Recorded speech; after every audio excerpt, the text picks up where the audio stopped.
మహారాష్ట్రలోని చిన్న గ్రామం సిరిడి గ్రామం.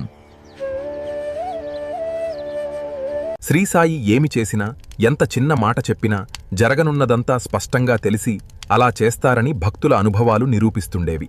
సదాశివ తార్ఖడ్ మేనేజర్ పదవికి రాజీనామా చేసి కొత్త ఉద్యోగం కోసం సకుటుంబంగా సిరిడీకి చేరుకున్నాడు.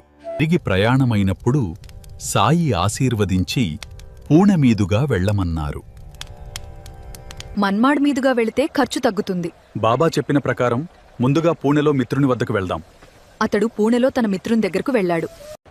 అక్కడ ఒక మిల్లు యజమాని అతనిని కలిసి వెంటనే ఉద్యోగమిచ్చాడు.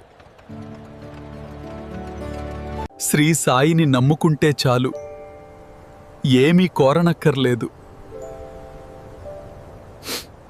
ఎప్పుడైనా ఆయన చేసినదే శ్రేయస్కరం, మనకు తోచిందిగాదు.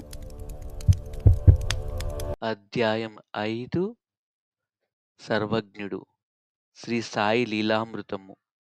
ఓం సాయి శ్రీ సాయి జై జై సాయి. జై సాయి మాస్టర్.